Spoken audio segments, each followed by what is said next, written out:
শুভ সন্ধ্যা বন্ধুরা, তোমরা কেমন আছো? আশা করছি তোমরা যে যেখানে আছো সকলে খুব ভালো আছো আর সুস্থ আছো।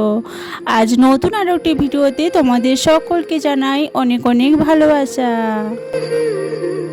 আজকে হলো মঙ্গলবার, এখন কিন্তু ওই ঘড়ির কাঁটাতে সময় হয়েছে বিকেল 6:30 মতো।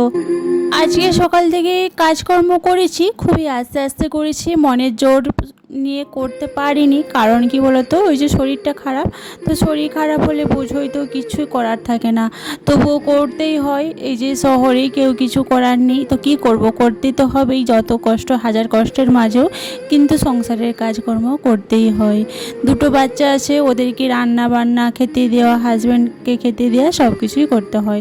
এই যে বাবু স্কুলে গিয়েছিলো, ওর জামাগুলো রোজ রোজ ধুয়ে নিই। আর এখন তো এত গরম পড়েছে, তো সেই জন্য একদিনের জামা কাপড় কিন্তু দুদিন একদম পরা যায় না। তো যাই হোক, এই যে চলে এলাম আবার জামা কাপড়গুলো বসে বসে একটু আস্তে আস্তে ফোল্ড করে রেখে দিচ্ছি। কারণ এই যে চেয়ারেই ছিল দুদিন ধরে, এতটাই শরীর খারাপ, কিছু কাজ মানে করতেই পারছি না, এতটা কষ্ট হচ্ছে মানে বলার মতো নয়।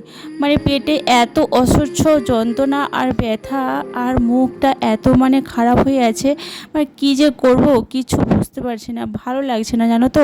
আর যেই থেকে ওই সিজার হয়েছি আমি, প্রথম সিজারটা হয়েছি ঠিক ছিল, তবুও দ্বিতীয় সিজারটা হওয়ার পর থেকে আর অপারেশনও হয়েছি, তো সেই থেকে মানে শরীরে রোগের শেষ নেই জানো তো। শরীরটা মানে দেখতেই আমার এরকম মোটা সোটা, কিন্তু কি বলো তো, শরীরে কোনো ক্ষমতা নেই। আর রক্তেরও আমার মানে কমই আছে আর কি, রক্ত শরীরে কম আছে, খুবই কম। তো যাই হোক, এই যে বলতে বলতে আমি চলে এলাম বাসন ধুতে। তো বাসনগুলো দুপুরে খাওয়া দাওয়া করেছিলাম জানো তো, খাওয়া দাওয়া করে তখন আর ধুতে পারিনি, তো এখন ধুয়ে নিচ্ছি। এই যে বাবু প্রদীপ দেখাবে, অন্ধকার হয়ে গেছে, তো এই যে বাসনগুলো একটু মেজে ঘষে রেখে দিচ্ছি। আর এই যে এখন আমি ভয়েস ওভার দিচ্ছি, আমার এতটা কষ্ট হচ্ছে মানে বলার মতন নয়। আর এখন তো ঠিকঠাক করে ঘুমোতেও পারছি না, ঘুমও হচ্ছে না। ওই শুই রাতের বেলা 12টা 12:30, আবার ওই ভোরবেলা উঠতে হয় ঠিক 5:30 6টার মধ্যে উঠে পড়তে হয়।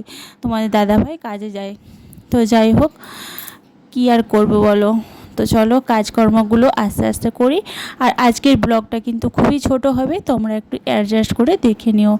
আমি দেশে যাচ্ছি আবার, এই তো কদিন পরেই দেশে যাব, তো মনে কোনো আনন্দে নেই জানো তো। আর শরীর ভালো যদি না থাকে, দেখবে কিছুতেই কোনো কিছুতেই আনন্দ নেই। সামনে দুর্গাপূজা, দেশে যাচ্ছি, কত আনন্দ হওয়ার কথা বলো তো, কোনো আনন্দই আমার মনে কিন্তু নেই।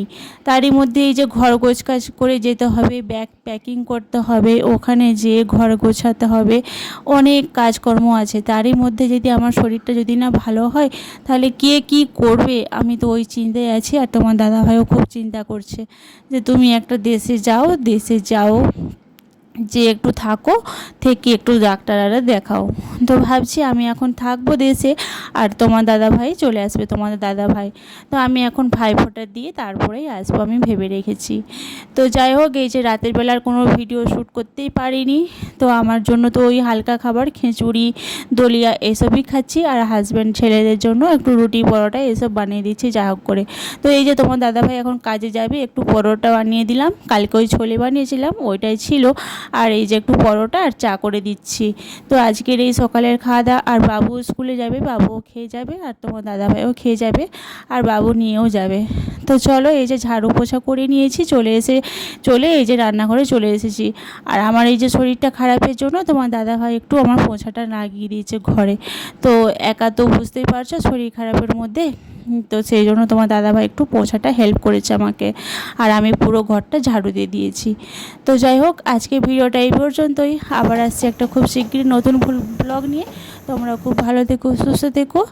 আবার পরবর্তী ভিডিওতে তোমাদের সাথে দেখা হবে। সকলকে টাটা, বাই বাই, আর তোমরাও খুব ভালো থেকো।